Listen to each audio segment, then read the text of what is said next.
some people are speaking well for it, and some people are kind of like, well, let's just move around. Like, that's all you got to do is move. Like, what do you think about that? Yeah, so that's really interesting. Some of the research that I've done, say Eugen Sandow, right? He was a Victorian-era strongman from, the 1890s until his death in 1925. It's a relatively familiar name. He had a product called Sandow dumbbells.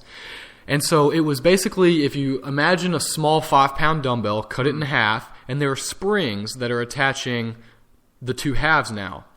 So the intention was to squeeze that together. Now, granted, he was selling light weights to people, a system of light weights, even though he strengthened himself with heavy weights, but the shipping costs are less, et cetera, et cetera. However, there was one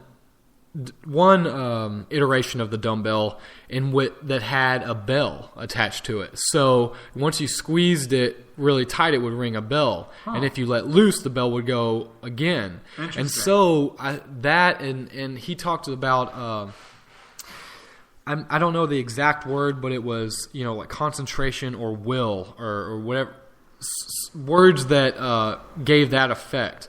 And so it was evident there. I don't know if it was transcendent so much, but that was definitely evident that you had to really put thought and focus into what you were doing. And Sandow talked a lot about feeling the mind-muscle connection that we talk about now.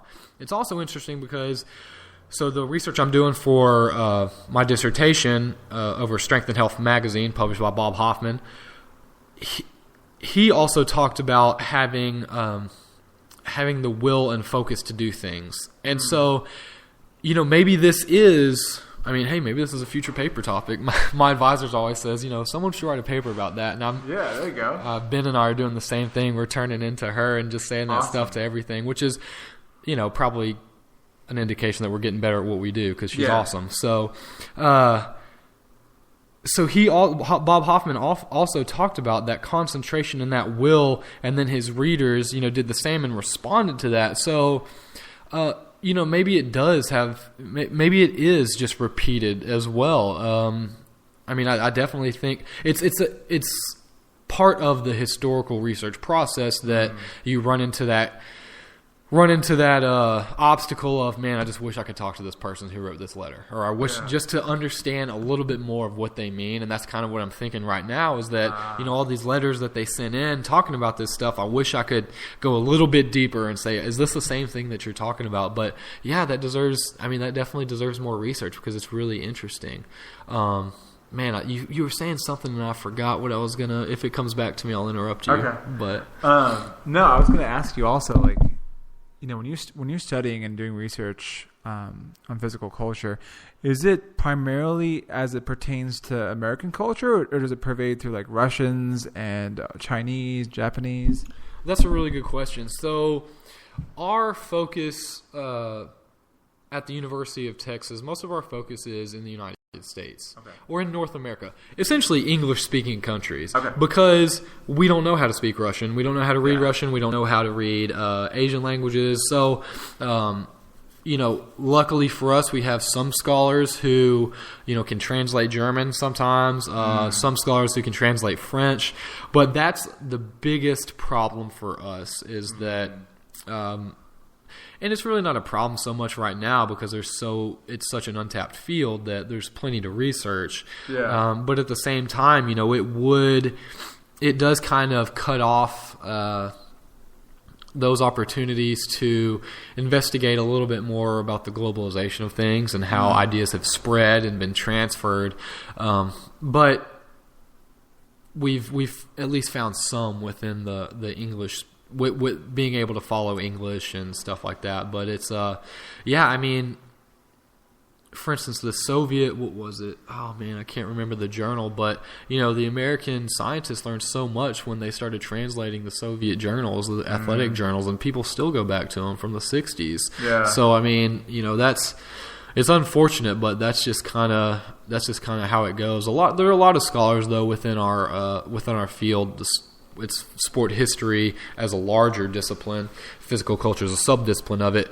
They study, they're Germans, and they study the German Turnen, which is basically their gymnastics, and it became like a national type of, what did it become? We call it gymnastics, but it was calisthenics, gymnastics, body weight types of exercises, and they used it in the 1800s as part of a nationalistic campaign to strengthen Germany as a whole, the fatherland. So, do you feel like, because like nowadays we try to use a lot of scientific study, whether it's through EMGs or whatever we do, to justify how one movement is effective over the other, to activate whatever. And do you feel like back in the day it was just way more experiential? Like people just like immerse themselves fully. Like, let's just try this. Let's see what freaking happens. And do you think that it was more just taking that risk and learning through your body rather than being more cerebral like nowadays? Do you feel like it's kind of changed over time? Yeah, so you're kind of asking about the focus, like coming from scientists or anecdotally kind of thing? I mean, honestly, it's funny because that's another topic that I'd like to, it's actually on my future to-do list. Nice. Of understanding, in my experience, it seems like people don't focus as much on the science. There's a lot of anecdotes. I mean, so I used this quote. I actually heard this quote when I was a strength and conditioning coach once, and then I used it as part of a presentation in one of my classes when I presented this idea. But it was by Jim Wendler, who I have a lot of respect for, and I think he preaches a lot of good things. But I'm just using this as it's not a bad thing. Could you talk about Jim Wendler a little bit? Sure. So Jim Wendler is a product of what I know of Jim Wendler. He played football at Arizona, walked on as well, athlete in that he just works his butt off. He's a product of Westside and the Louis Simmons method. And based on reading 531, he said that, his goal was to work up to 1,000 pounds squat, geared, but 1,000 pounds on his back nonetheless. Let's be real. That's unreal. So he said that was his goal and he was going to accomplish it or die trying. And I mean, based on what he said and the tone of this thing, of his book and everything, it was, that's real deal stuff to the point where people were worried about him. But, eventually he achieved it. Then he realized, I am fat as hell and I need to start, getting back down. So he made 531, and now a lot of people in our field, they follow that, and it's a good template to follow. But the quote that I was talking about specifically was, he said, let me make sure that I get this right because I got to deliver it right. But he said, you want science and studies? Fuck you. I've got blood, sweat, and vomit. So it's kind of one of those, I feel like maybe there's a bit of animosity or unfamiliarity, right? Between people who spend a lot of their time in the labs and people who spend a lot of the time in the weight room. Their identities are different, and you're not gonna find them talking with one another at the bar, and you're not gonna find many sports scientists going to the strength and conditioning coach conference. You're not gonna find a lot of strength and conditioning coaches going to the exercise science or the biomechanics. Sure. So I don't know why, and historically the theme has been to talk a lot about science and mention science and say you're doing things scientifically, especially in the progressive era, the turn of the century when, things were being more, industrialization was happening and we were finding out more and more about, science and globalization and making cars and making railroads. And it was, science is the next, so there's talk about it, but we now would characterize that as pseudoscience. At the same time, there experiments were occurring later on, but it was still in its adolescence, I guess, or really young. But one interesting anecdote or story that I can pull from my research is that'll speak to this definitely. Yeah. So during the 50s, before that, so people thought that if you lifted weights, you were going to be muscle bound, right? It was going to make you really big. Yeah. You weren't going to be fast anymore. You were going to be just so big that you can't move, and those muscles aren't going to be any good for you. And it wasn't until there was a man named Dr. Karpovich who I think it was at Springfield College. So, and I might be mistaken on that, but I'm not mistaken on that it was Karpovich. But so York Barbell and some of the U.S. weightlifters went over and spoke, and he was there, and he was very adamant, and people knew that he was very adamant that you would become muscle bound. So he sees John Davis do over a 10-foot broad jump. You know, John Davis, who was an American weightlifter, African-American, really, really, really good.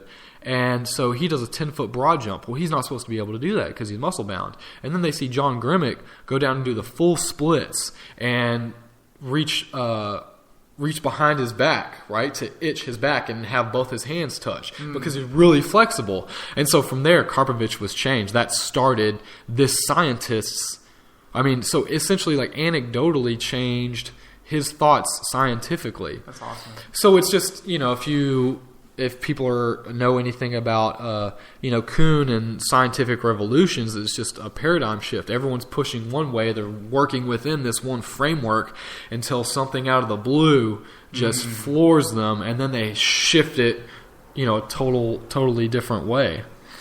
So it's almost like science can be limiting in one way, because like there are anecdotal stories. There's so much biochemical individuality out there. People are so different. People react differently to different stresses. And science sometimes may take a while to catch up to those kind of anecdotes. And do you feel, so when you go about your training, my question to you is how do you approach it? Do you wait till like some scientific study, or do you combine like a hybrid style of approaching it? Like you find the science, you find the anecdotes, and you combine it into your own like personalized thing? Is that how you do it? Well, so I use a lot of what I learned as a strength and conditioning coach, and I try to, as much as I say it's important to listen to people, I try to filter out a lot of the garbage. Yeah. And I think it's smart to do that. Be a smart enough person to know what's worth listening to or not. Well, worth listening to and then taking it in. But so I believe in periodization. I think we can all agree on that. And I use aspects of periodization. I also use the Prilepin's table to plan my reps and percentages at times. But also I think that but it kind of is combined with using rates of perceived exertion too, and say, when should I be feeling this way? When should I be feeling this way? The thing is, I use a lot of personal experience now because I think it's more fun, right? Like it's more fun to find things out on your own. Yeah. Like we just talked about, right? So it's more fun for me to do that unless something totally changes. I know that my explosive exercises need to be first in my training session because, I'm freshest, and that primes my nervous system for my strength building movements like the bench, the squat, the deadlift. And I follow those types of principles. I follow principles of specificity, so I train strongman, so I need to make sure that my, the metabolic conditioning that I do is around 60 seconds, because that's how long events are. So it's really a combination of the two of kind of following these really broad guidelines and then using that to kind of create my programs and follow what I'm doing, because it's especially recently because I've tried to implement the events, the logs and the kegs and the yoke, and it is so hard on your body that it's really hard to, I made the mistake of training them each day, right? So my log on my upper body day, and then I had a lower body day, and they were doing farmer's walk for the competition. So farmer's walk, and oh my God, I did terribly at the competition, but I learned from it. I know that I can learn from it. That's how I stay optimistic. But, I learned from that. It was just so hard that, well, man, how can I try to use those principles that I realized before and then try to, use that with this new programming that I'm using. But I don't know. Overall, it's just trying to do what you can do to have fun, and there's just so many variables, right? Like there's so many variables, not just with you as a person that's different from someone else as a person, but there's variables from month to month, from week to week, from day to day.